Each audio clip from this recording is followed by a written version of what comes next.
የተወደዳችሁ የሰላም ካቶሊክ ቲቪ አድማጭ ተመልካቾች ቤተክርስቲያን በተልእኮ ላይ ፕሮግራም በዚህ በሰላም ካቶሊክ ቲቪ የጋበዝናቸው እንግዳ ይዘን ቀርበናል።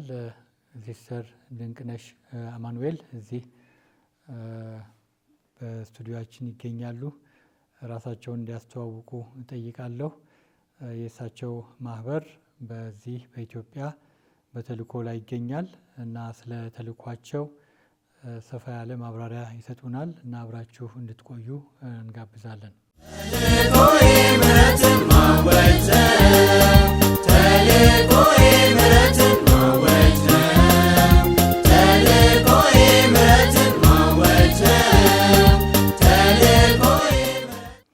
ሲስተር እንኳን ደህና መጡ። ጥሪያችንን አክብረው እዚህ ስቱዲዮ ስለተገኙ እናመሰግኖታለን።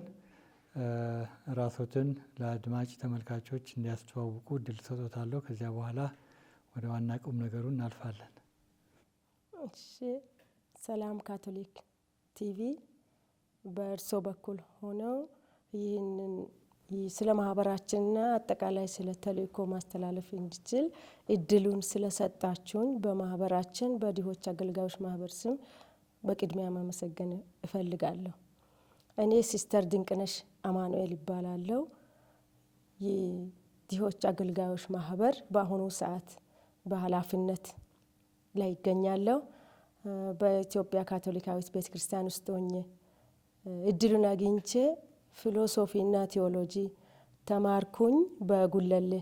ከዚያም ወደ ሮም ሀገር ሄጄ ፓትሪስቲክ ስታዲስ ስለ ሃይማኖተ አበው እንዲማር እድሉን የማህበሩ አለቃ የነበሩት በጊዜው ሲስተር ካርላ ትምህርቱን ተምሬ እንዲመጣ ስላደረጉ ፓትሪስቲክ ስፔሻላይዜሽን አድርጌ ሲመለስ ሲመረስ ሴክሬታሪ ጀነራል ይፈልጉ ነበርና እንደመጣው ከዛ በኋላ በነበሩ አመታት ለ6 አመታት ያህል ሲመረስ ሴክሬታሪ ጀነራል ሆኜ አገለገልኩ።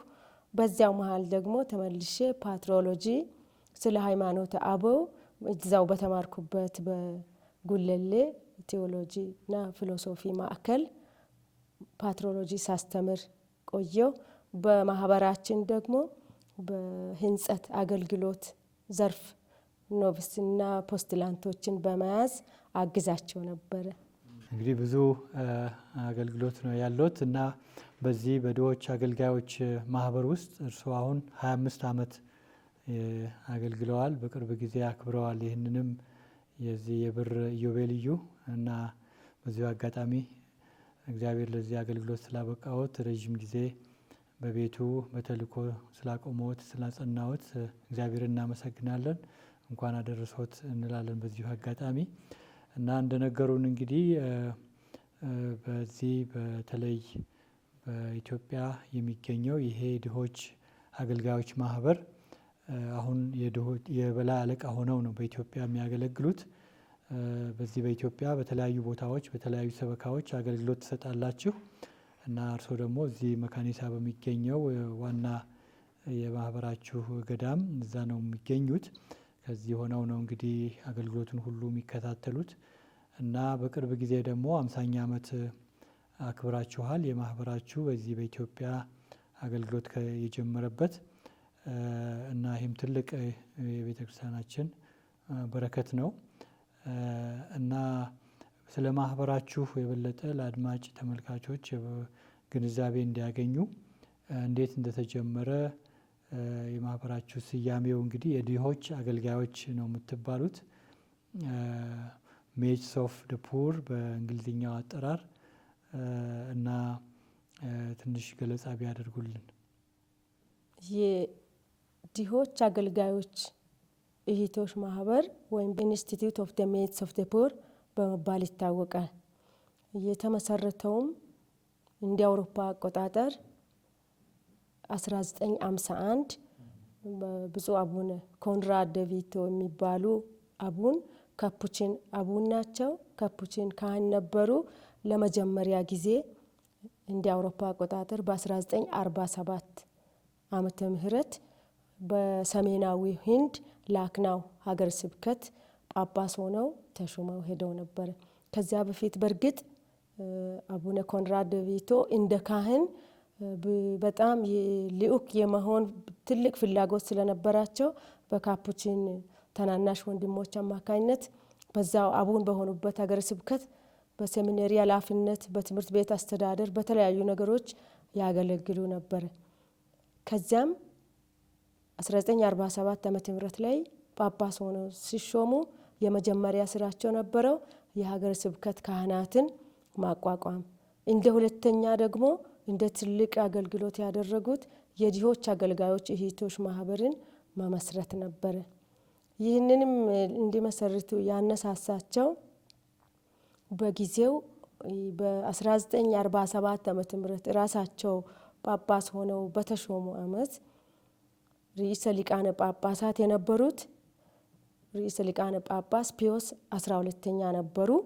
እሳቸው ደግሞ አዲስ የተቀደሰ ህይወት ወይም ኮንሰክሬትድ ላይፍ ኒው ዌይ ኦፍ ላይፍ ብለው አዲስ መንገድ በዓለም ላይ ሆነው ወይም በዓለማዊ ሁኔታ ሆነው የቅድስና መንገድን መጓዝ የሚችሉ ወንዶችም ሴቶችም የሚስፋፉበት መንገድ ፕሮቪዳ ማተር ኤክሌዚያ በሚል በሐዋርያዊ ሰነዳቸው መሰረት ይህንን የቅድስና መንገድ የተቀደሰ ህይወት ወንዶችም ሴቶችም ምእመናን ህይወታቸውን ለቅድስናና ለሐዋርያዊ አገልግሎት የሚያስፋፉበትን እድል ከፈቱላቸው። ይህም አንዱ እድል ሆነ። የተገጣጠመ ነገር እሳቸው የተሾሙ ዓመት ነው።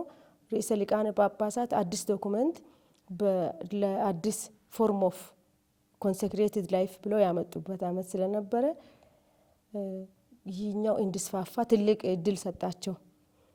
ካሪዝማቸው የነበረው ወይም መንፈሳዊ ስጦታቸው በጳጳስ በሆኑ ዓመት ወይም የጳጳስና ሞቶዋቸው መሪ ቃላቸው ነበረው ብርሃን ጨለማን ያሸንፋል ብለው ነበር የጀመሩት። በጊዜው የነበረው በህንድ አገር በተለይ በሰሜናዊው ህንድ ፖለቲካውም ማህበራዊ ሁኔታውም በገዳማውያንና ገዳማውያን ላይ በጣም ተጽዕኖ ያሳድር ነበረ። ከገዳም አጥር ውጪ ወጥተው ካህናትም ሲስተሮችም በህንድ ሀገር ማገልገል ከባድ ጊዜ ነበረ። በተለይም መንደር እየሄዱ ወላጅ አልባ ህጻናትን፣ ጧሪ የሌላቸው መበለቶችን፣ ወጣቶች የተጣሉትን የተጎዳ የማህበረሰቡ ወገን መድረስ አይችሉም ነበርና ይህንን እንዴት ማድረግ አለብን ብሎ በማሰብ መለያ ሳይለብሱ ሳይታወቅባቸው ምእመናን ቅዱሳት የሆኑ ሴቶች ወደ ህዝቡ መሃል ገብተው ማገልገል እንዲችሉ መሃል ላይ እየሰጧቸው ሲስተር ሳይባሉ ሳይጠሩ ግን የምንኩስናን ቅዱስ ተግባር የምንኩስናን መንፈሳዊና ማህበራዊ አገልግሎቶችን ሁሉ እንዲያስፋፉ ይህንን ማህበር በ1951 ዓመተ ምህረት ከ4 እና 3 ዓመታት በኋላ ማለት ነው ዶክመንቱም ከወጣ ጳጳስ ከሆኑ በኋላ በአቡነ ኮንራድ ቪቶ ይህንን ማህበር ሶሳይቲ ኦፍ ዘ ሜድስ ኦፍ ዘ ፑር ነበረ መጀመሪያ። በኋላ ላይ ከቆይታ በኋላ ሜድስ ኦፍ ዘ ፑር የሚለውን ኢንስቲትዩት ኦፍ ዘ ሜድስ ኦፍ ዘ ፑር የሚለውን ስያሜ ሰጥተው አገልግሎት በህንድ ሀገር እንዲሰጡ ጀመሩ። በዛ በርግጥ ብዙ ፕሮሰስ አለው፣ ሂደት ነበረው። ወደ ህንድ ከጣሊያን ወደ ህንድ ሲሄዱ በባህር ላይ 1 ወር ቆይተዋል ይባላል። እህታችን ምናልባት ሲስተር ካርላ የመጀመሪያ ልኡክ የሆኑት ወደ ህንድ ሲሄዱ 1 ወር ውሃ ላይ ቆይተው ነው የደረሱት ይባላል። እንደደረሱ ነው ፖስትላንት የሆኑትም ትልቅ መንፈሳዊ ህይወት ትልቅ ምሳሌ ናቸው። አሁንም በህይወት ስላሉ እጅግ እንደሰታለን። ስለዚህ ተመልሰው ሄደው በጣሊያን አገር ሲሰብኩ በሳቸው ትምህርትና በመንፈሳዊነታቸው የተሳቡ ጣሊያናውያት ክርስቲያን ወጣቶች ወደ ህንድ አገር ተጓዙና ማህበሩ በዛ ሚሽነሪ ወይም ሊኡካት ማህበር ሴቶች በመንፈሳዊ ቅንዓት የተነሳሱ ሊኡካት ለመሆን ፍላጎት የነበራቸው ጠንካራ ሴቶች ወደ እሳቸው መምጣት ጀመሩ። ከአሜሪካ ከሌላ ሀገር ከእንግላንድም ሁሉ እየሄዱ እየተጓዙ ብዙ ሴቶችን መነኮሳት በማድረግ ልዩ ምልክት ሳይኖራቸው እንዲያገለግሉ ቀጠሉ። ከዚያም ወደ ኢትዮጵያ የሚመጡበትም ሁኔታ በዛ በኩል ተመቻቸልን ማለት ነው። እንግዲህ ያው ታሪካዊ ሂደቱ ይሄ ይመስል ነበረ። መሰረቱ እንግዲህ በእኚህ ጳጳስ አማካይነት በዛ ጊዜ ለነበረው በህንድ ሀገር ለነበረው ማህበራዊ ችግር ያንን ደግሞ የበለጠ ለመቅረፍ የቤተ ክርስቲያን ተልእኮዋን በዛ መንገድ ጫናም ስለነበረ ክርስትና ሃይማኖት መስበክ፣ ወንጌልን ይዞ ሄዶ መውጣት፣ ማስተማር፣ ድሆችንም ደግሞ መንከባከብ በዛ ጊዜ ስለማይፈቀድ በዚህ ምክንያት እሳቸው ያዩትን በዚያ ቦታ እንግዲህ ማህበር መስርተው እነዚህ ድሆችን ለመድረስ ለማገልገል የተመሰረታችሁ እንደሆነ ነው የገለጹልንና እነዚህም ደግሞ ከሌላ ገዳማት በተለየ ሁኔታ ደግሞ እናንተ የምንኩስና ልዩ ልብስ አትለብሱም፣ መለያ የሆነ ልብስ የላችሁም። እንደ ማንኛውም ሰው ልብስ ለብሳችሁ ነው እንግዲህ የምንኩስና ህይወታችሁን የምትመሩት። የተቀደሰ የምንኩስና ህይወት በእናንተ ገዳም እንዳለ ሆኖ የሚለያችሁ ግን እንደ ሴኩላር ኢንስቲትዩት ተብላችሁ የምትጠሩትም ለዚህ ነው። እንግዲህ እንደነገሩን ከሆነ ስለዚህ በቀላሉ በህዝብ መሀል አገልግሎት መስጠት እንድትችሉ አስችሏችኋል ማለት ነው። ማህበሩም እንግዲህ በዚህ ሁኔታ ተመስርቶ ወደ ሌሎች ሀገሮችም በሄደበት ጊዜ ያው የተመሰረተበትም መመሪያ ተከትሎ ነው እየሄደ ያለውና በተለያዩ ጊዜያት እንግዲህ እህቶችም ወደዚህ አባት መጥተው በተለይ እሳቸው የነበራቸውም ይሄ ከወንጌል የወሰዱትን ከመጽሐፍ ቅዱስ ከእግዚአብሔር ቃል የተቀበሉትን ካሪዝም እንበለው ወይ የመንፈሳዊ ጸጋ ይዘው እንግዲህ ሌሎች እህቶች በዚህ ላይ እንዲሳተፉ የመጀመሪያዎቹ እንዳለ ሆነው እያደገ ሄደዋል ማለት ነው። እንግዲህ 50ኛ ዓመት በኢትዮጵያ ተከበረ። ነገር ግን ከዛ በፊት ነው ማህበሩ የተመሰረተው። 25 ዓመት በፊት ኢትዮጵያ ከመምጣት በፊት ለ25 ዓመት በሂንድ ሀገር ላክናው ሀገረ ስብከት ላይ ተመሰረተ። እዚያ የነበሩት ገዳማውያት ሌሎች ነበሩና እነሱ በወጡበት ነበረ የኛ ሲስተሮች የጀመሩት ፋውንዴሽኑ የነበረው ገዳማውያት ከወጡ በኋላ ነው። ከዚያም ጣሊያኖች መጡ። ጣሊያናውያት እህቶች እንዲሁም ከሂንድ ሀገርም እየተቀላቀሉ መጡ። ከዚያም ሁለተኛ አገር ሆነው የተመሰረተ ወደ ጣሊያን ሀገር ሄዶ ነው። በጣሊያን ሀገር ቦሎኛ በተለይም ራሳቸው የመጡትም የተወለዱትም የመጡትም አቅጣጫ ከቦሎኛ በደቡባዊው ጣሊያን በኩል ነው የተወለዱት። ከዛም ተምረውና ትምህርታቸውን ጨርሶ ወደ ካፑቺን የገቡበትም በዛው በኩል ነበረ። ከካፑቺኖች አባቶቻችን ጋር ብዙ ግንኙነት ጥምር አገልግሎት አለን። በዛም ወደ ጣሊያን ከሂንድ ሀገር ሄደው ያገለግሉ የነበሩ ካፑቺኖች ወደ ኢትዮጵያ መጡ። እንደ አውሮፓ አቆጣጠር በ1950ዎቹ በፊት ይሆናሉ እነሱ የመጡት 75 በፊት 40ዎቹ አይደለም። እኛ ከመምጣት በፊት ብፁዕ አቡነ ዶሚኒኮ መሪኖሲ የሐዋርያዊ አስተዳደር ሆነው ነው ወደ ሆሳዕና ሶዶና ሆሳዕና ሀገረ ስብከት ይመጣሉ። በዚያን ጊዜ ካፑቺን አባቶች ኦልሬዲ ነበሩ በኢትዮጵያ። በእነሱ አማካኝነት ወደ ኢትዮጵያ የተጠራንበት ዋናው መንገድም በአባታችን በብፁዕ አቡነ ዶሚኒኮ መሪኖሲ ከሐዋርያዊ አስተዳደርነት ወደ ሀገረ ስብከት ጳጳስነት እስከመጡ ጊዜ ድረስ ሳይመጡም በፊትም ነው ማለት ነው።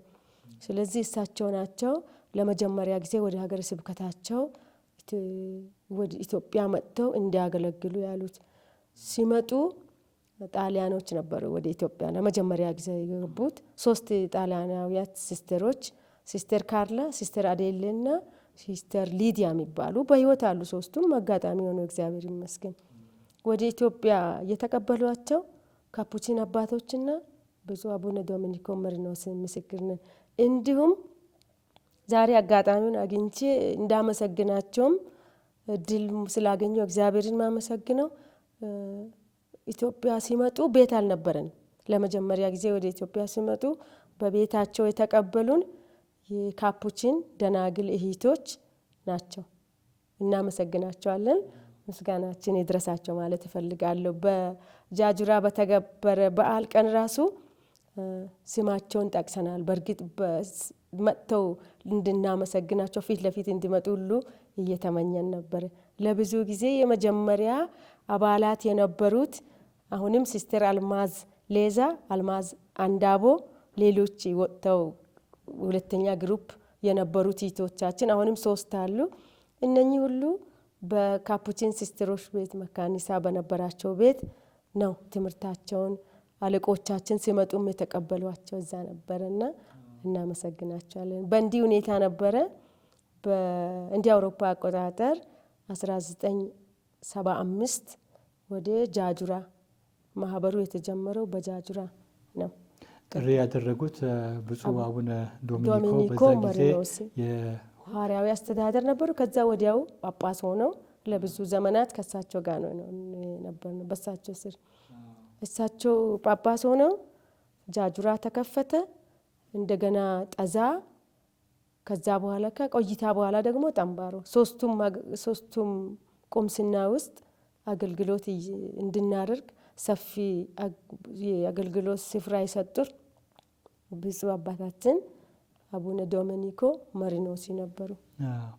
እንግዲህ በኢትዮጵያ የዛሬ 50 ዓመት ይህንን የድሆች አገልጋዮች ማህበር መጥቷል። ጥሪውም የተደረገው እንግዲህ እዚህ ባሉ በካፑቺን አባት በነበሩት በአቡነ ዶሚኒኮስ መሪኖስ ምክንያት ነው። ሆኖም እንግዲህ እናንተ እዚህ ስትመጡ የተቀበሏችሁ አሉ። ቅድም ምስጋና አቅርበዋል። መቼም አሁን ጃጁራ ነው እንግዲህ ለመጀመሪያ ጊዜ ቦታው የተከበረው እና ኢትዮጵያ ሰፊ ናት እንግዲህ እና ለምን ጃጁራ እንዴት ሆኖ ነው እዛ የሆነው? እና ታሪካዊ እንትን ያለው ይመስለኛል። እንግዲህ ባለፈው 50ኛ ዓመት ስታከብሩ የተናገራችኋቸው ነገሮች አሉና ከዚህ አንጻር ትንሽ ቢገልጹልን። እውነት ነው። ኢትዮጵያ ሰፊ ናት። ሰፊ የአገልግሎት ስፍራዎችን ማድረግ የሚቻል መድረስ የሚቻል ሀገር ናት። እንደ እግዚአብሔር ፈቃድ እና ድሉም ከተሰጠንም እድሜም ከተሰጠን ማህበሩ እስከቆየ መድረስም አሁን እንፈልጋለን። ለመጀመሪያ ጊዜ ጃጁራ የመጡበት ምክንያት እንደነገርኩት በአቡነ ዶሚኒኮ ሀሳብ ነው። ወደ ጃጁራ በጊዜው መንገድ ያልነበረ ብዙ ድሆች የነበሩበት ብዙ አጋጣሚ ያልነበረበት ዘመንም ሁኔታም ሁሉ አቡነ ዶሚኒኮም በጊዜው የነበሩ እነ አባ ሲልቬሪዮ የሚባሉ አባ ብሩኖ ሌሎች እዛ ካፑቺን ወንድሞች የሚያገለግሉት ከነሱ በፊትም የነበሩት ጫካ በጣም እየተቸገሩ ነበረ። እኔም ልጅ ሆኜ አስታውሳለሁ። በበቅሎ ነበረ ተልእኳቸውን ወንጌል ስብከት ሲሄዱ ሲስቴሮችም ከካህናት ጋር ሆነው መንደራትን ሲሄዱ በበቅሎ ሲሄዱ ነበር። በጣም እንደ ልጅ እኛ እንዴት እንደዚህ አይነት ፈረንጆች መጥተው በእኛ መሀል ገብተው እንዴት ነው በፈረስ ተቀምጠው እንደኛ እንደ አበሻ የሚሆኑ እንል ነበር በልጅነት መንፈስና የወንጌልን የማስፋፋት ጥማት ነው ጃጁራ እንዲሄዱና በጃጁራ በውሳና ሀገረ ስብከት ኦፍ ኮርስ በሰሩበት ቦታ ነው የሚጋብዙት። እሳቸው በነበሩበት እንድንገኝ ስለጋበዙ ሁኔታዎቹ በብዙ የማይመች ጊዜ ነበረ። ከ50 ከ60 ዓመት በፊት የነበረው ሁኔታ እንደ አሁኑ አልነበረም። በተለይም መንገድ ጥሩ አልነበረም። መጓጓዣ አይመችም። መንገዶች ብዙ አልነበሩ፣ አማራጮች አልነበሩ። በፍጹም ፈረስ ነበረና በበቅሎ ፈረስ ሳይሆን በበቅሎ ይሄዱ ነበረ። ሆሳና ደርሶ እንደውም አንድ የመቁጠሪያ ታሪክ አለ። የመጀመሪያ ጉብኝት ያደረገችው ጀነራል አለቃ ጃጁራውን የተሰጠንን ቦታ ለማየትና ለመጀመሪያ ጊዜ የመጡትን ሲስተሮች ለመጎብኘት እነኚህ ጣሊያናውያን ብዙም አገሩን ቋንቋን ባህሉን የማያውቁ ወደዚህ ቦታ የመጡትን ለመጎብኘት ብላ መጣ። ሆሳና ደርሳ ወደ ጃጅራ መድረስ አልተቻላትም ነበረ። ከሆሳና የተመለሰችበት ሁኔታ ነበረና ምንድነው ያለችው? የተስፋይቱ ምድር አለች። መድረስ ስላቃታት እየተመኘች ይህ ማህበሩ እንዲስፋፋ ወደ ኢትዮጵያ መምጣቱ እድል ሆኖ እያለ ማየት አለመቻሏ ደግሞ ትልቅ ጸጸት ነበረ። ስለዚህ በኔ ቦታ መቁጠሪያ ይሂድ ብላ በነ ሲስተር ካርላ መቁጠሪያ ሰጠቻቸውና ሲስተር ደግሞ ወስተው በሶስት ምስማር ወጥረው ሰቀሉት። ባለፈው ራሳቸውም እንደነገሩ ሰማያዊ መቁጠሪያ ነበረ። አሁን ነጭ ከለር ነው ያየነው እኛ። ራሳቸው መጥተው ሲያስረዱ ይሄንን የሰጠችን የመጀመሪያ የማህበራችን በጊዜው የነበረችው ሲስተር ቪቪያን የምትባል ጃጅራ መድረስ ስላቃታት ጸጋ የማህበሩ ጸጋ ይድረሳችሁ ማህበራችን እዛ ሄዶ ይቋቋም ይስፋፋ በሚል ምኞት የሰጠችን ስለሆነ እንደ በረከት እናየዋለን እኛ። በዛ በር ላይ እስካሁን እንደ ሙዚየም እና የጸሎት ቦታ ቤቱ ራሱ የቻፕል ይመስለናል። ሙሉ በሙሉ የጸሎት ቦታ እየመሰለን ነው የምንኖረው። አይ ትልቅ ታሪክ ነው ይሄ። ምክንያቱም ለረጅም ጊዜ በዛ አካባቢ ብዙ ስራ ተሰርቷል እና እህቶችም ከሩቅ ሀገር ቢመጡም የአካባቢውን ባህል ያለውን ችግር ለማካፈል የክርስቶስን ፍቅር ለሌሎች ለማካፈል በሚል እንግዲህ በዚያ ቦታ በእግራቸውም እንደዚሁም ሲቻል ደግሞ በበቅሎም በፈረስም እየሄዱ እንግዲህ ወንጌልን ሰብከዋልና እናንተም እንግዲህ ያው በዛ አካባቢ እያደጋችሁ የነበሩ ተወላጆች ይህንን በማየት ወደዚህ ወደ ድሆች አገልጋዮች ማህበር ተቀላቀላችሁ። እንግዲህ እንደው የማህበሩ ነገር ተመልሰን እንመጣበታለን እና እርስዎ እንግዲህ አሁን 25 ዓመት በዚህ ማህበር ላይ አገልግለዋል እና እንደው የመጀመሪያው ምንድን ነው ያነሳሳዎት በዚህ ማህበር ገብተው አገልግሎት ለመስጠት? እንዴት ነው የሰው ጥሪ ያገኙት እና ያስታውሳሉ? በልጅነት የነበረውም የቤተሰብ ሁኔታ? በጣም አስታውሳለሁ። አባቴ በሚሽን ትምህርት ቤት አስተማሪ ነበሩ ያኔ። አሁን ጡረተኛ ሆነውም አሁንም እዛው ነው የሚያስተምሩት። አጋጣሚ ሆኖ ካቶሊክ ትምህርት ቤት ያኔ በወጣትነት አገልጋይ ዲያቆን ካህናትን ሚስዮናውያን ጣሊያናውያንን በጣም ያውቋቸዋል፣ ይነግሩንም ነበረ። ስለዚህ በልጅነት ቤተክርስቲያን ብዙ ጊዜ እንሄዳለን፣ ሲስተሮችን እናያቸዋለን። አንደኛ ደረጃ መለስተኛ ሳይሆን አንደኛ ደረጃ ትምህርት ቤት ስንመላለስ ሐኪም ቤት በመሄድ ነው የምናውቀው። አያቴ እነ ሲስተሮችን ሲያገኙ አንዲት ሲስተር ካርላ የምትባል አለች፣ እሷ ካልነካችኝ አይልድልም የሚሉ አስታውሳለሁ። ሲስተሮች ሲነኩን እንድናለን ይላሉ። ታሪክ ይነግሩን ነበረ። በኋላ ላይ እኔ ፕራይመሪ ጃጅራ ላይ እየተማርኩ አበሻዎች ሲስተሮችን መሰብሰብ ጀመሩ። ፎርሜሽን ጀመሩ ማለት ነው። ጃጅራ ነው የተጀመረው። የመጀመሪያ ግሩፖች ውሃም አልነበረ፣ መንገድ አልነበረ፣ ምቾት ምንም ነገር አልነበረም። በዚህ ዘመን በጣም ቅዱስ ህይወት ይኖሩ ነበረ ሲስተሮቹ። እኔ ሳያቸው ሲስተር ብዙም አይገባኝም፣ ቤተክርስቲያን ሄጄ እመለሳለሁ እንጂ የት እናያቸዋለን። እነሱ ራሳቸው አህያ ላይ ኮርቻ ውሃ ጀሪካን ጭነው እና አባ ሲልቬሪዮ እነሱ አሁንም ሚስዮናውያን የከፈቱት ለህዝቡ የሰጡት የውሃ ነበረ። የውሃ አቅርቦት የነበረ ያደረጉትም ራሳቸው ነበሩና ሄደው ከህዝብ ጋር ነው የሚቀዱት ያንን ውሃ። ለውሃ እኛም እንስራችን ገንቧችን ይዘን ስንሄድ የምስኪኖች እናቶችን ልብስ ሲያጥቡ አያለው። ሲስተሮቹ የመጀመሪያ ግሩፖች በጣም የቆሸሸ የደከሙ እናቶችን ያሸክሟቸዋል። በጥሩ መንፈስ በጥሩ ጸባይ ያ ሰዎችን ይናገራሉ፣ ሰላም ይሏቸዋል። አብረን ውሃ እንቀዳለንና እነኚህ እንዴት ያሉ ሰዎች ናቸው። እኔ የሚፈቀድልኝም የሚቻለኝም አይመስለኝም ነበር። ስለዚህ እኔን የሳበኝ እንደገና ከአመታት በኋላም ሃይስኩል ሲማርም አያቸዋለሁ። ወደ ድሆች ቤት እንጨት ተሸክመው ይጎበኛሉ። የተወሰነች ነገር ይዘው ይሄዱና በጣም ድሃ የሆነውን ቤተሰብ እየፈለጉ ያገለግሏቸዋል።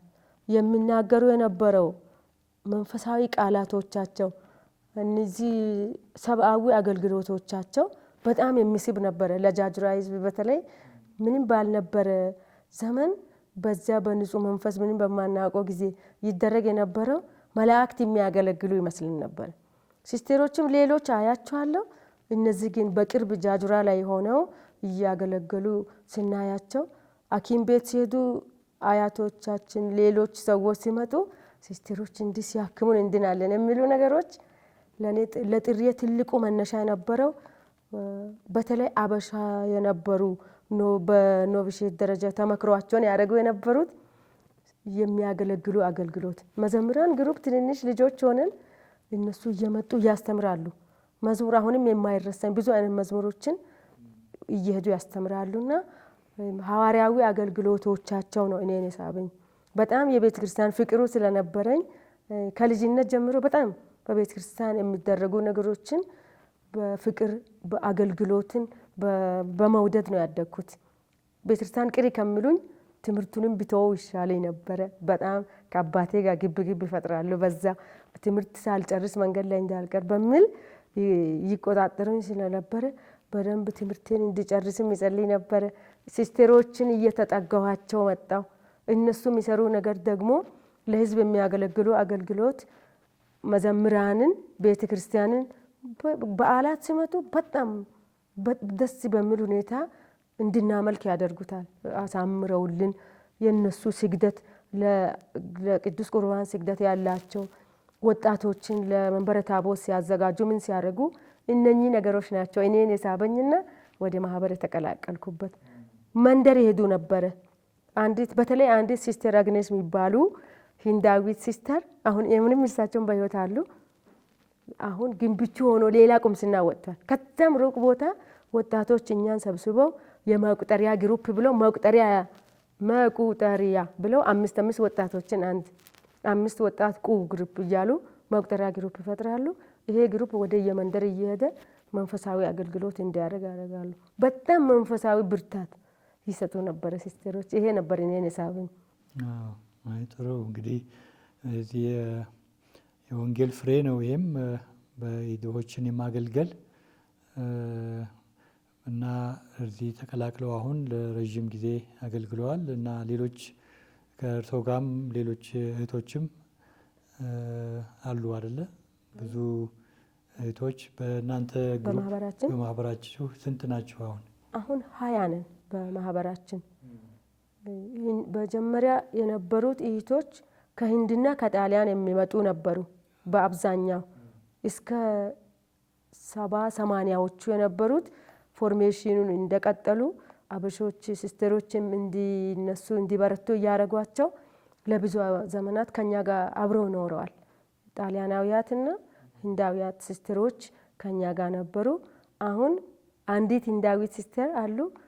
አሁን በቅርቡ የመጣች ሌላኛዋ ደግሞ ሲስተር ጆን የምትባል ኬንያዊት አለች እና ሲስተር ሰሊን ህንዳዊት።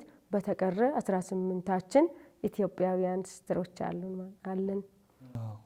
ጥሩ ነው። እንግዲህ በዚህ በኢትዮጵያ እንግዲህ በተለያዩ ሀገረ ስብከቶች አገልግሎት ትሰጣላችሁ እና በየት ሀገረ ስብከት ነው ያላችሁት አሁን አገልግሎታችሁ? የድሆች አገልጋዮች ማህበር ድሆች አገልጋዮች እህቶች ማህበር ቅድም እንደነገርኩትም መጀመሪያ ሆሳና ሀገረ ስብከት 3 ቦታ አለን። ጃጁራ፣ ጣዛ፣ ጠምባሮ። በሁሉም ባሉን ቦታዎች ሁሉ ትልቁ አገልግሎት የምናደርገው የጤና ዘርፍ ነው። ገና ሲመጡ በብዙ ሲስተሮቻችን ያገለግሉ የነበሩትም ከውጪ የሚገቡትም የነበሩት ነርሶች ነበሩ። ምክንያቱም ብዙ እድሉ ህዝቡ የሚታከምበት እድል አልነበረም።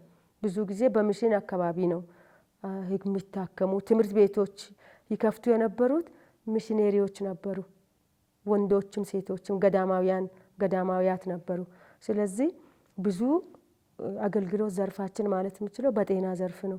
3 የጤና ማዕከላት የጤና ጣቢያዎች ሄልት ሴንተርስ፣ ጃጁራም ሄልት ሴንተር፣ ጠምባሮም ጣዛም በ3ቱ በመጀመሪያ አገልግሎት የወጣንበት ሀገረ ስብከት ላይ ጤና ጣቢያ አለን። ሁለተኛ እንደ ትልቅ ሌላኛው ትልቁ አገልግሎት የትምህርት ዘርፍ ነው። ትምህርት ቤቶች እኛ ባለንባቸው ቦታዎች ከአዲስ አበባ ውጪ አዲስ አበባ የህንጸት አገልግሎትና የማህበሩ ዋና ማዕከል ነው። በተቀረ በሁሉም ቦታ ኪንደርጋርተን የመዋዕለ ህጻናት፣ በሁለት ቦታ ደግሞ በሁምቦ ፕራይመሪ ስኩል አሁን በነገባንበት ቦታ እስከ 8ኛ ክፍል ሁምቦ ላይ እስከ 6ኛ ክፍል አለን። በሁሉም ቦታ ኪንደርጋርተን አገልግሎት ህጻናትን በመንከባከብ እናገለግላለን። ሌላኛውና ከመስራቻችን ከምስረታ ካሪዝማችን ጋር የሚሄድ እንዲሁም ሲስተሮቻችን መጀመሪያ ሲመጡ ሲያገለግሉ የቆዩት ከሕክምናው ጋር ወላጅ አልባ ህጻናትን መሰብሰብ ነው ትልቁ ስራችን። ይህ ወላጅ አልባ ህጻናት በፊት ፖሊዮ ነበረ ድሮ። በፖሊዮ ተጎዱ፣ በሆነ አጋጣሚ አጥንት ስብራት፣ አጥንት መገጣጠሚያ ችግር የነበረባቸው ሁሉ ጠዛ ይመጡ ነበረ። ከጠዛ ካፑቺን ወንድሞችም ነርሶች፣ ሐኪሞች፣ ዶክተሮች ይመጡ ነበረ። ካህናትም ወንድሞችም የኛ ሲስተሮችም አንድ ላይ በመሆን ሕክምና ዘርፍ ላይ እነኚህን በሽተኞችን ነበረ ብዙ የሚጠነቀቁላቸው። ስለዚህ ሐኪም ቤት ከዛ ደግሞ በሽተኞች እንክብካቤ የሚደረግበት ሌላ፣ በዛም ደግሞ እንደገና ሪሃቢሊቴሽን ሴንተር ብለው ሌላ ምግብ የሚበሉበት ሰዎች የሚገባ የሚደረግላቸው ማዕከል ተቋቋመ። ስለዚህ ለኛ ዛሬ ላይ ደግሞ ከመስራቻችን ውስጣቸው መንፈሳዊ እንጸታቸው ጅምራቸው ህጻናትን ሰው ማይደርስባቸው ቦታ ላይ ያሉ በተለይ ሴቶች፣ ወጣቶች፣ ድሆች እነኚህ ነገሮችን ማገልገል ነበርና ከነኚህ ነገሮች አንዱ ህጻናት ናቸው። ቪዥናቸው ህጻናትን መንከባከብ ነው። ለነሱ ብርሃን መስጠት ነው። የወንጌል ብርሃን ጨለማን የዓለምን ጨለማ ያሸንፋል። የዓለምን ጨለማ ወይም በዓለማዊ ሁኔታ ላይ ሆነን ማሸነፍ ነው ካሪዝሙ ያስተማሩን። በዓለማዊ ሁኔታ እነሱንም ዓለሙንም መስለን ሳይታወቅብን ከዓለም ጋር እየኖርን ዓለምን በሙሉ ከነ ውስጧ ለቅድስና ጉዞ ማብቃት ነው በተቻለ በተሰጠን በሰለጠንበት መንገድ ሁሉ።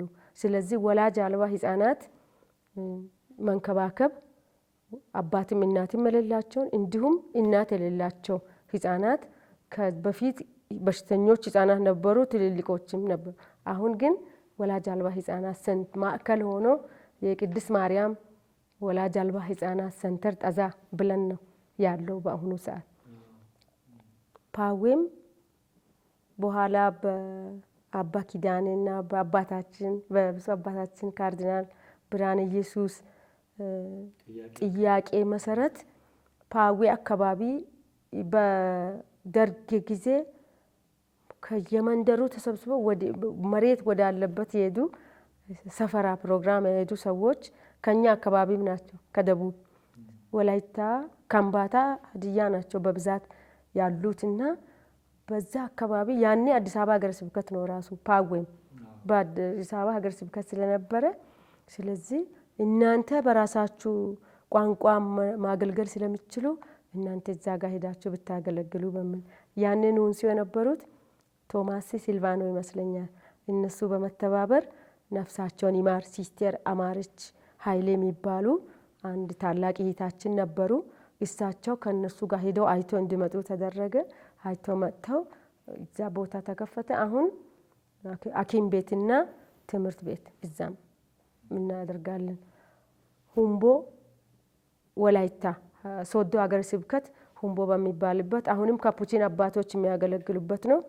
እዛም ወላጅ አልባ ህጻናት ኦርፋኔጅ ሴንተር ምግብ የሚሰጡበት እርዳታ የሚደረግበት ቦታ ነበረ ሐኪም ቤት ሳይከፈት በፊት።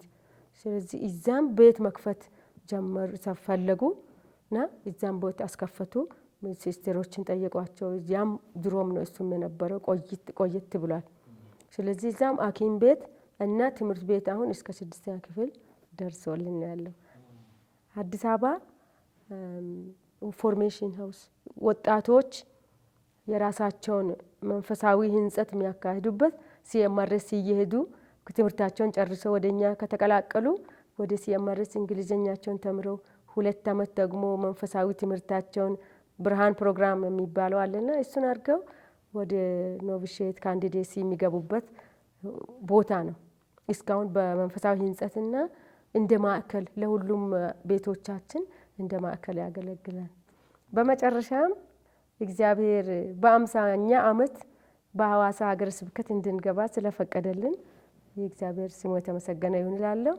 አንድ ቦታ በጉጂ ዞን ጎሳ የሚባል ቦታ ነው። በፊትም እንደገና ፍራንሲስካውያት ሲስተሮች ነበሩ፣ ኤፍኤምኤም ሲስተርስ።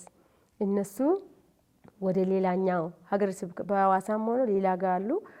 ያ ቦታ ክፍት ነው። 4-5 ዓመት ገዳማውያንም ካህናትም አይደርሱበትም ነበረ። በአሁኑ ሰዓት ሲስተሮች 3 ሲስተሮች ተመድበው በጎሳ በትምህርት ቤትና በሐኪም ቤት እያገለገሉ ይገኛሉ።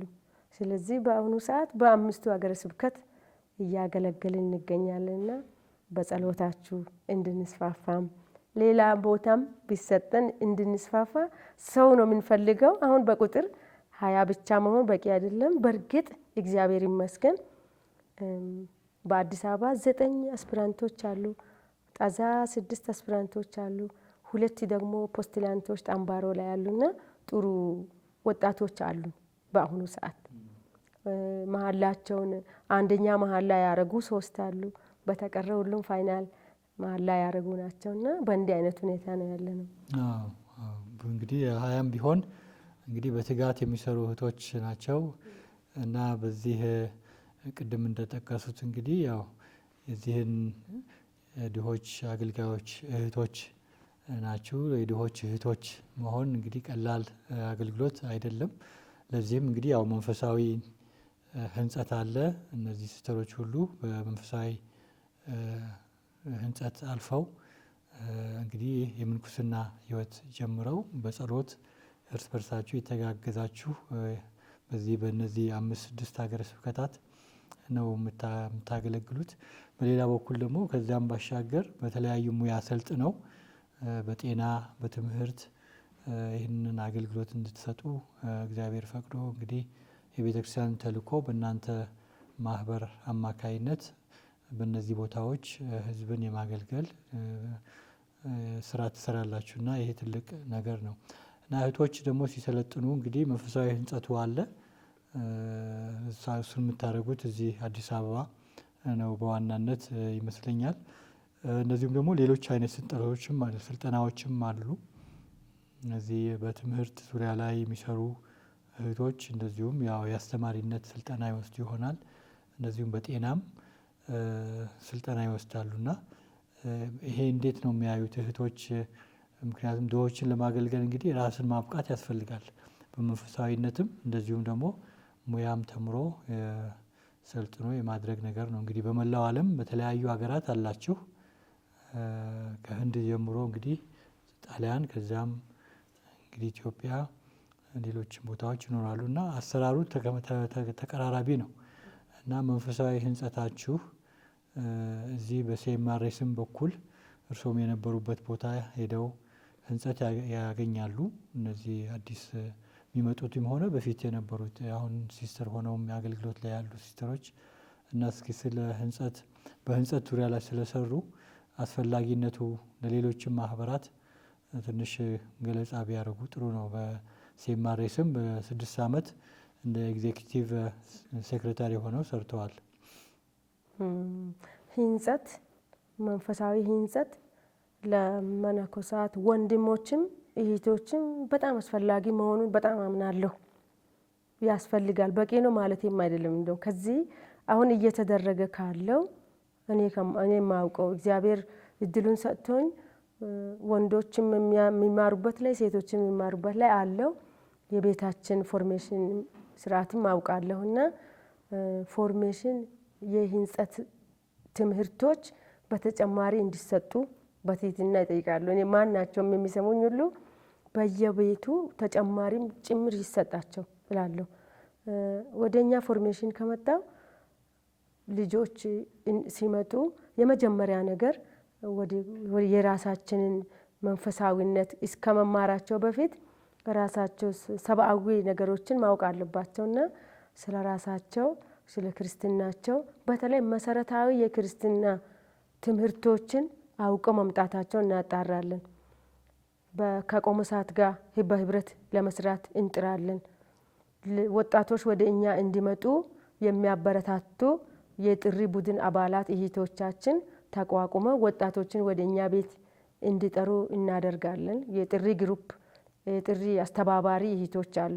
በእነሱ አማካኝነት በያሉበት አቅጣጫ ሁሉ ከቆሞሳትና በየሀገረ ስብከቱ ካሉ ሐዋርያዊ ስራ አስተባባሪ ካህናት ጋር በመሆን ሄደው ስለኛ ማህበር እንዲያስተምሩ እናበረታታቸዋለን።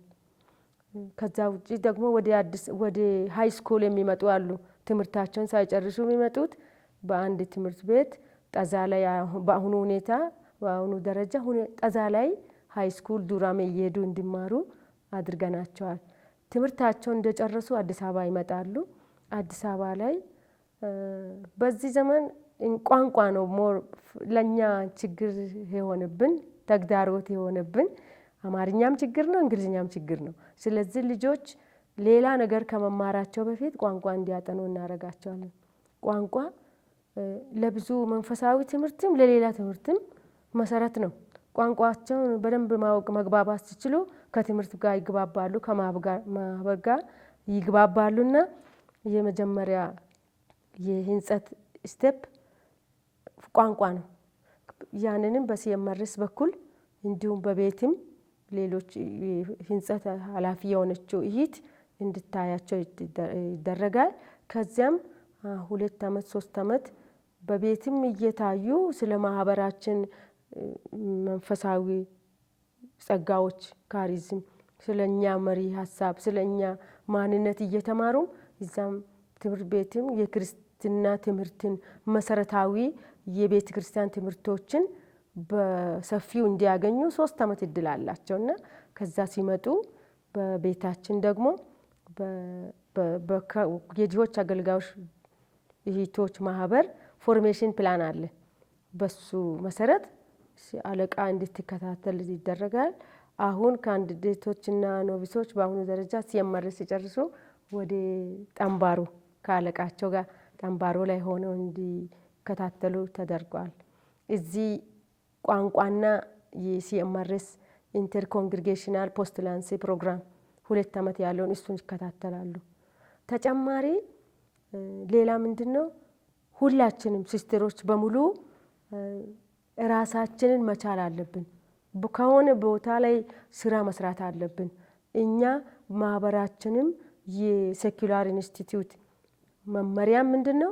ባለንበት ሁኔታ ላይ ባለንበት የኑሮ ሁኔታ ነው ሐዋርያዊ አገልግሎት ማድረግ የምንችለው። ስለዚህ ወደ ትምህርት የምታደላ አስተማሪ መሆን የምትፈልግ አስተማሪ በመሆን ነርስ መሆን የምትፈልግ ነርስን በመሆን ማህበራዊ ነገር ሶሻል ኤሪያ ሶሺዮሎጂ ለማር ካለችም ሁሉም እድል ለሜትስ ኦፍ ዘ ፎር ክፍት ነው። አቅም ነው ወሳኝ። አቅም ያላቸው ወጣቶች ከመጡ በየትኛውም ፊልድ ተሰማርተው የራሳቸውንም ሴልፍ ሰፊሽንሲ ማወቅ አለባቸው። ራሳችንን ችለን ነው ሌላ ላይ መድረስ ምንችለው። ምክንያቱም ወደ ሌላ ሰው ስንሄድ ራሱን እንዲችል ነው። በመንፈሳዊ ብቃትም ማህበራዊ ህይወትም የራሱን ጤንነትም ህይወትም እንዲማሩ ስለሚያስተምሩ ራሳቸውን የሚችሉ ሴቶች መሆን አለባቸው። በመንፈሳዊ ቅናት የተሞሉ አሁን ስራ ነው ያለውና ትምህርት ቤትም ሐኪም ቤትም ህፃናት ሴንተርም ያሉት በሙሉ ሐዋርያዊ አገልግሎት ማድረግ ግዴታ አለባቸው። ሐዋርያዊ አገልግሎት ወይ ህፃናትን ማስተማር ሊሆን ይችላል፣ ወጣቶችን ለሜሮን ማዘጋጀት ሊሆን ይችላል። በተጠየቁበት ከቤተ ክርስቲያንና ከቆሞስ ጋር ሆነው በሁሉም ቦታ መስራት ስላለባቸው እንደኔ እይታም አሁን ከምናደርገው ተጨማሪ መንፈሳዊ በተለይ ሐዋርያዊ አገልግሎት ላይ ቢበረታቱ እንዲሁም ደግሞ ቲዮሎጂ ቢማሩ ባለው ላይ ሴልፍ ሰፊሽንሲ እንዳለ ሆኖ ቲዮሎጂ እየተማሩ ደግሞ መንፈሳዊ ጥንካሬያቸውን ቢያገኙ ቤተ ክርስቲያናችን በሁለቱም አንግል መንፈሳዊ ብርታትም ማህበራዊ አገልግሎት ብርታትም በሁሉም ዘርፍ አገልግሎት ማድረግ እንችላለን። ስለዚህ ፎርሜሽን በጣም ወሳኝ ነውና እኛም የምንችለውን እያደረግን አንዳንድ እድል ለኔ አሁን እድል ተሰጠኝ ሐዋርያዊ አገልግሎት ማድረግ ነውና ፍላጎቴ በፍላጎት መሰረት ያስተምሩናል። እግዚአብሔር ይስጣቸው ሲስተሮች አለቆቻችን። ነርስ ሆናለሁ፣ ነርስ ትሆናለች። ሐኪም አስተማሪ ሆናለሁ፣ አስተማሪ ትሆናለች። እንደየ አቅሙ እግዚአብሔር ደግሞ ኢንተሌክት በሰጠን አእምሮ መጠንም ሁሉም ነገር ይቻላል። ወሳኙ ባለቤት ራሱ ስለሆነ በማህበር በኩል ሁሉም እድል ለኛ ክፍት ነው። ማሰልጠን እኔ በዚህ ሊሰልጥን ያሉትን አሁን አካውንታንት የምትማራለች፣ ሌሎች ብዙዎቹ ነርስ ነው የሚሆኑትና ብዙ ነርስ የተወሰነ አስተማሪ አካውንቲንግ የሚማሩ እኔ ቴዎሎጂ ተምሬ እኔ ቴዎሎጂ ነው የተማርኩትና በእንዲህ ሁሉም እንደየፍላጎት የማስተናገድ ነገር አለ በማህበራችን። ትልቅ ነገር ነው እንግዲህ ያው ህንጸት መንፈሳዊ ህንጸት አለ፣ እንደዚሁም ደግሞ የሙያ ማህበራዊ ስልጠት ተደርጓል እና በእርሶ በኩል አሁን በሴማሬስም በኩል ያለው ነገር ቢጠናከር የበለጠ እነዚህ አስፒራንቶች፣ ኖቪሶች፣ ፖስቹላንቶች፣ ኖቪሶች አንድ ላይ እንግዲህ በየደረጃው የሚሰጠው ትምህርት አለ። የቋንቋ ብቃት እንዲኖራቸው የማድረግ ስራ መሰራት አለበት። ቋንቋ በደንብ ከቻሉ ደግሞ የሚሰጣቸው ትምህርት ይዘቱ በደንብ መያዝ ይችላሉ እና ለራሳቸውም እድሜያቸው ሙሉ ይጠቀሙበታል እና ለቤተ ክርስቲያንም ተልእኮ ትልቅ መሳሪያ የሚሆኑት እነዚህ ወጣት ገዳማውያን። ስለዚህ እዚህ ላይ ብዙ ትኩረት ተሰጥቶት እንዲሰራ የሚል ጥሪ እያስተላለፉ ነው የሚመስለኝ።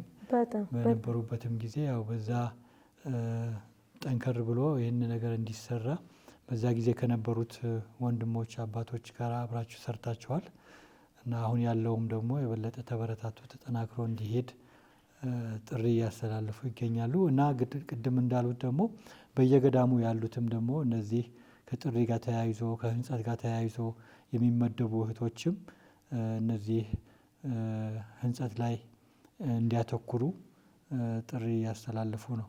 እንግዲህ ይህ ሁሉ ለቤተ ክርስቲያን ተልእኮ ስለሆነ ሌላው ደግሞ በቴዎሎጂ ትምህርትም እርስዎ ተምረዋል። የዚህ በጣሊያን ሀገር ተምረው እዚህም ደግሞ በጉለሌ መጀመሪያ ተምረው ከዛ በኋላ የከፍተኛ ትምህርት ለማድረግ ፓትሪስቲክ ፓትሮሎጂ እሱን የዚህ ሃይማኖተ አበው ተምረው ነው የመጡት እና እዚህም በጉለሌ ያስተምሩ ነበር። እንደዚህ ለክህነት ለሌላ አሁንም ያስተምራሉና ስለዚህ ስለዛም ትንሽ ቢነግሩን ጥሩ ነው ባጭሩ።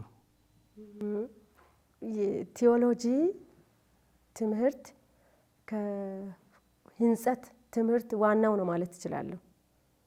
ቢቻል ብዙ እህቶችን ማበረታታት እፈልጋለሁ። የሚያስፈራ ነገር እኔ ያለው አይመስለኝም። እኔም እንደ እህት እየፈራሁም ጀምሬ በድል በደስታ ነው የጨረስኩትና እህቶች ቢማሩ ጥሩ ነው።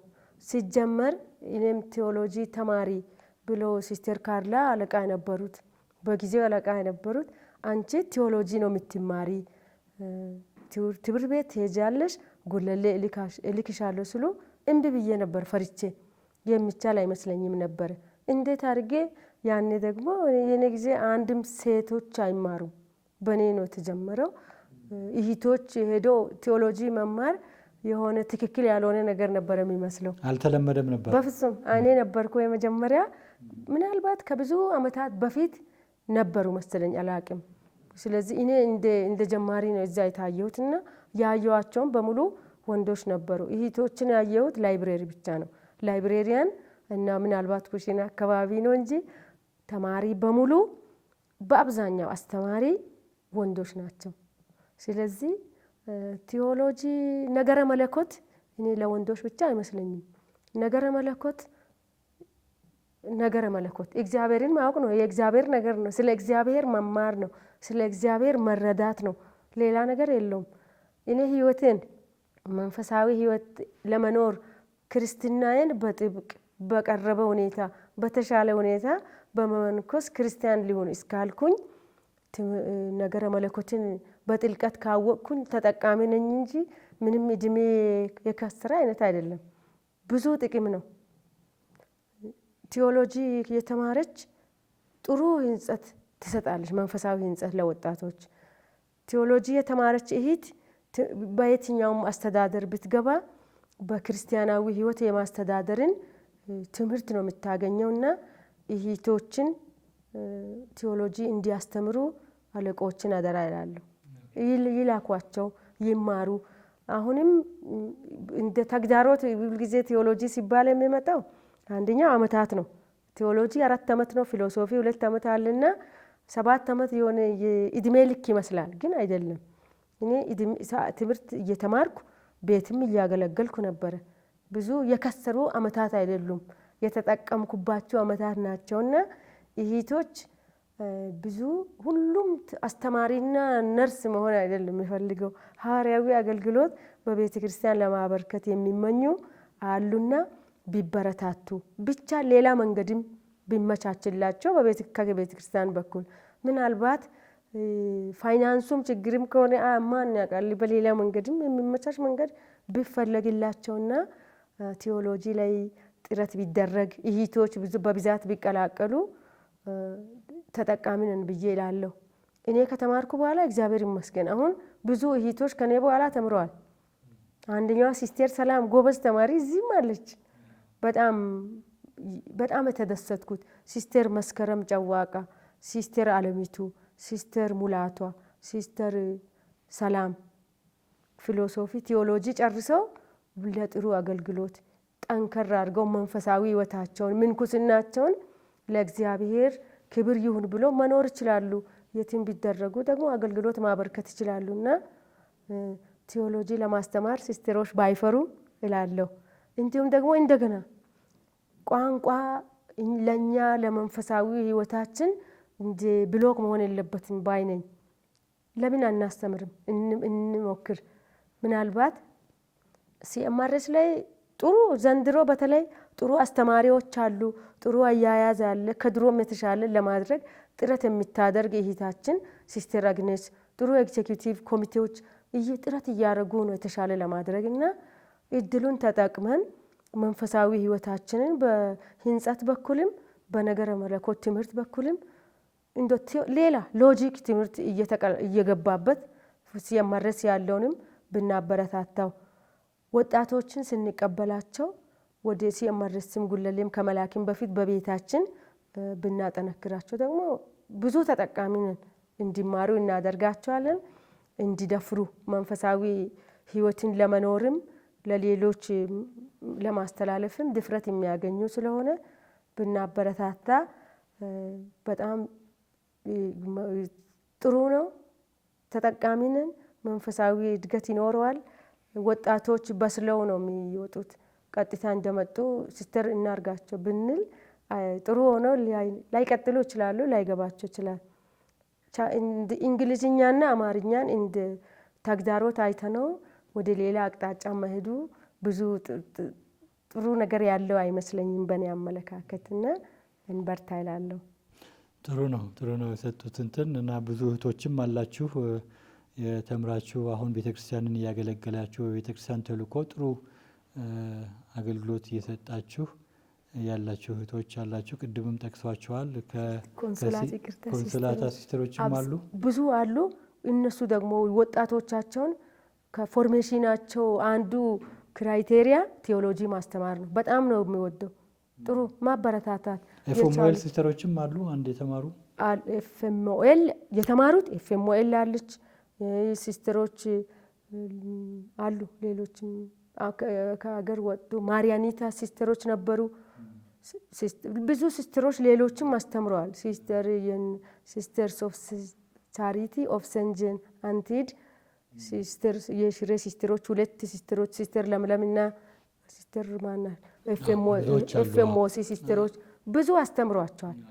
ጥሩ ደረጃ ላይ ነው ያለነው እና ተጨማሪ ነው እኔ የፈለኩት። ግን ብዙ ሲስተሮች እየተማሩ ነው። የተማሩትም ደግሞ በሐዋርያዊ አገልግሎት ላይ ፎርሜተር ይሆናሉ፣ አለቃ ይሆናሉ። ቦታ መስጠት እንዲሰሩ ከተደረጉ ፍሬ ካዩ ሌሎቹም ይከተላሉ። ግን ተምሮ የወጡቱ ምንም ላይ ካልደረሱ ለምን ይማራሉ የማለት ነገር አለ። ሰዎች ውጤቱ ኢሚዲየት ውጤት ይፈልጋሉና እንደዛ መሆን የለበትም። ቀስ ብለን እንደርስበታለን። ምንም ቦታ ስሩ ባንባልም በህይወታችን ላይ እንሰራለን። ለኔ ትልቁ ስራ እሱ ነው። እግዚአብሔር ይመስገን። እንግዲህ ያው እዚህ አሁን በዚህ ባሉበት አገልግሎት የድሆች አገልጋዮች እህቶች ማህበር በላይ አለቃ ሆነው አገልግለዋል፣ ያገለግሉ ይገኛሉ አሁን እና ባለፉት አመታት እንግዲህ ማህበራችሁ በኢትዮጵያ የሰጠውን ተልእኮ አንስተው ነው እንግዲህ የነገሩን ትልቅ ነገር ነው። እግዚአብሔር እንግዲህ ለዚህ ሁሉ ስጦታው የተመሰገነ ይሁን እና ምናልባት የሚናገሩት መጨረሻ ላይ ይህንን ነገር ሳልናገረው ቀርቻለሁና ብለው የሚያስቡት ካለ እድል ሰጥዎታለሁ።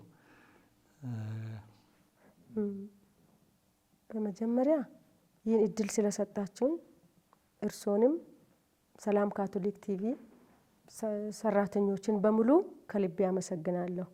ስለ ማህበራችንና ስለ ቤተ ክርስቲያን ተልእኮ መናገር ለኔ ውስጣዊ ደስታ የሚሰጠኝ ነገር ነው። ስለዚህ ደስ ብሎኛልና ስለተሰጠኝ እድል እጅግ በጣም አመሰግናለሁ። ሌላው ለማመስገን ድጋሚ ማመስገን የሚፈልገው በየሀገረ ስብከታቸው ተቀብለውን አሁን ላይ ያሉት ጳጳሳት በሙሉ ብፁዕ አባታችን ካርዲናል ብርሃነ ኢየሱስ፣ ብፁዕ አባታችን ተስፋ ስላሴ፣ አቡነ ሊሳነ ክርስቶስ፣ አቡነ ስዩም፣ አቡነ ደጀኔ፣ አቡነ መርሃ ክርስቶስ በሙሉ ለኛ በመንፈሳዊ አባቶቻችንና ብርታቶቻችን ናቸው። እነሱ ባይፈቅዱ አገልግሎታችንን በደስታ ተቀብሎ አገልግሉ ባይሉ ኖሮ የድሆች አገልጋዮች እህቶች ማህበር በኢትዮጵያ መስፋፋት አይችልም። ስለዚህ ለተሰጠን እድል እግዚአብሔርን አመሰግናለሁ። እንዲሁም የድሆች አገልጋዮች ማህበር እህቶች አለቆችን በሙሉ አሁን ያለችው ሲስተር ሊና ሮድሪግስ እና ሲስተር ኢሳቤላ ፒንቶ ወደ ኢትዮጵያ በመምጣት እኛ በኢትዮጵያ ማህበራችን ያገለገሉባቸውን አመታትን 50 አመታት ጸጋ ለማክበር ስለተገኙ፣ ሁለት እህቶች ደግሞ ሲስተር ካርላ የእሳቸው መገኘት ደግሞ እንደ ጸጋ እንደ የጎልደን ጁቢሊ ስጦታ አድርገን ነው የቆጠርነው። ያገለገሉበት ቦታ ላይ እሳቸው ሲመጡ በጨለማ ነበር። መብራት ሲመጣ ወደ ጠምባሮ ሄዱ። ጠምባሮ ላይ መብራት ሲገባ ወደ ዱጋ የሚባል በሶዶ ሀገረ ስብከት ዳውሮ ብቻቸውን ሁላ ኖረዋል። ስለዚህ ለሰው ልጅ መብራት ብርሃን እየሰጡ መብራት እየሆኑ ህይወታቸውን እስከ መጨረሻ በአገልግሎት ያሳለፉና ማህበሩ ሲጀመር እስከ 50 አመት የኖሩ የአይን ምስክር ስለሆኑ በጣም ልዩ ደስታ የሰጠን የእሳቸው መገኘት ነው። በመምጣታቸውም ደስተኛ ነበሩ። እናንተ ካቶሊክ ቲቪ በመምጣት በመናገራቸውም ስለመሰከሩም እጅግ በጣም ደስተኛ ሆነው ስለተመለሱ ዛሬም እኔ ሲናገር ሲሰሙም እጅግ ደስተኛ እንደሚሆኑ እጅግ በጣም እርግጠኛ ነኝ። ሲስተር ፊሎና ሲስተር ካርላ መገኘት የአራቱም እዚህ መምጣት በጣም ትልቅ እድል ነበረና ስለመጡ እጅግ በጣም እናመሰግናለን። በእኛ በ50 አመት በዓል ላይ በመገኘት የደስታችን ተካፋይ የነበሩትን ገዳማውያትና ገዳማውያን የሀገረ ስብከት ተወካዮችም ከየሀገረ ስብከቱ የመጡት ከየቦታው መጥተው ከኛ ጋር ደስታችን ተካፋይ የነበሩትን የበዓሉ ታዳሚ የነበሩትን በድጋሚ አመሰግናለሁ። እግዚአብሔር ይስጥልን። በጣም ደስ ብሎን ነው ያሳለፍነው በዓሉን። በዓሉ ለኔ ትልቅ ትርጉም አለው በህይወቴ። እኔ 25 አመት ምስክር ነኝ ማለት ነው። ማህበሩ 50 አመት ሆኖ እኔ 25 26 አመት ኖሬ ነው ያከበርኩትና እንደ ቦታ ልጅም እንደ ማህበሩ ትልቅ አገልጋይ ሆኜ በመኖሬም ብዙ ደስታ ተሰምቶኛልና እግዚአብሔር ላደረገልን ነገር ሁሉ እናመሰግናለን። እርሱን ጎንበስ ብለን ዝቅ ብለን ለማገልገል ቃል እንገባለን። ህይወታችን አድሰን እንደምንቀጥል እርግጠኛ ነኝ። ይሄ የመታደስና ከአሁን በኋላ ያሉትን 50 አመታትን በአንድ ብለን የምንጀምርበት ዘመን ስለሆነልን እግዚአብሔርን እናመሰግናለን። እንዲሁም የጃጁራ ምእመናንን እጅግ በጣም አመሰግናቸዋለሁ። ጃጁራ ምእመናን ለእኛ ሲስተሮች ምንድናቸው ማለት እስከሚያቅተኝ ጥሩ ናቸው። ለኛ ከኛ ጋር በጣም ይተባበሩናል። ሲስተሮችን በምንኩስና ህይወታቸው መኖር እንዲችሉ እነሱ ደግሞ በጸሎታቸውም በመገኘትም በማድረግም በሁሉም ነገር የሚደግፉ ናቸው። በየቦታው ያሉት በጠንባሮም፣ በጎሳ፣ በአዲስ አበባ መካኒሳ ያሉት፣ በፓዌ ቅድስት ልደታ መሰለኝ የሚያከብሩት ምእመናንን በሁሉም ቦታ ሁምቦ ያሉትን በጣዛ ያሉትን ምእመናኖችን በሙሉ ማመስገን እፈልጋለሁ። እህቶቼ ዛሬ ላይ የሚገኙ እህቶቼን በሙሉ እንኳን ደስ አላችሁ። እንደገና እግዚአብሔር እንኳን ለዚህ ያበቃን ያለው ወጣቶች ከስር ያሉትም በዚህ ተበረታተው ማህበሩን እነሱ ደግሞ ከዜሮ የሚጀምሩ ናቸውና ካሁን በኋላ ለ50ዎቹ አመት ምስክሮች የሚሆኑ ናቸው። እነሱን እግዚአብሔር በጸጋው ያቆያቸው ያኑራቸው ብዬ በጸሎቴ ከነርሱ ጋር እንደሚሆን ቃል እገባለሁ። ለተደረገልን መልካም ነገር ሁሉ አመሰግናለሁ። ይህ ከልብ የመነጨ የምስጋና ቃል ተደምጧል። እግዚአብሔር የተመሰገነ ይሁን። በእውነት ትልቅ አገልግሎት ነው የምትሰጡት። አሁንም እንግዲህ በሚቀጥሉት እግዚአብሔር በሰጣችሁ መጠን ማገልገል እንድትችሉ እንግዲህ ጸጋውን እንዲያበዛላችሁ እኛም በጸሎታችን ከእናንተ ጋር ነን። መልካምን ሁሉ እንመኝላችሁ። ወጣቶችን ደግሞ ከኛ ጋር ተቀላቅላችሁ እግዚአብሔርን ለማምለክ ምንኩስና ህይወትን የተቀደሰ ህይወት ለመኖር የምትፈልጉት በሙሉ ትምህርታቸውን ጨርሳችሁ ከቆሞሶቻችሁ ጋር ተስማምታችሁ በቤተ ክርስቲያን አገልግሎት የምታደርጉ ወጣት ሴቶች በሙሉ ወደ እኛ መቀላቀል ከፈለጋችሁ ኑ፣ እጃችን ዘርግተን እንቀበላችኋለን። አብረን እግዚአብሔርን እናምልክ። የጥሪ መልእክቴን አስተላልፋችኋለሁ። እንድትመጡም እመክራችኋለሁ። ምንኩስና ህይወትን እንዳትፈሩ፣ ወንዶችም ሴቶችም ካቶሊካውያን ወጣቶች ወንድሞቼ እህቶቼ ምንኩስና ህይወትን አትፍሩ። እግዚአብሔርን ከማገልገል የበለጠ ህይወት በፍጹም ሊኖር አይችልም። ማንም ሰው ፍጹም ደስታ የሚያገኘው ከውስጡ የሚመነጨውን ፍላጎቱን ሲያሳካ ነው። አምላክን የማምለክ እሱን የማገልገል ፍላጎት ያላችሁ ሁሉ ኑ አብረን እናምልክ። እግዚአብሔር ይስጥልን። እግዚአብሔር የተመሰገነ ይሁን። እንግዲህ ብዙ ወጣቶች አሁንም በተለያየ ገዳማት በተለያዩ ቦታዎች ያሉት ተቀላቅለው የቤተክርስቲያን ተልእኮ እንዲያራምዱ ጥሪ አድርገዋል እና እግዚአብሔር እንግዲህ ስራውን ይሰራል።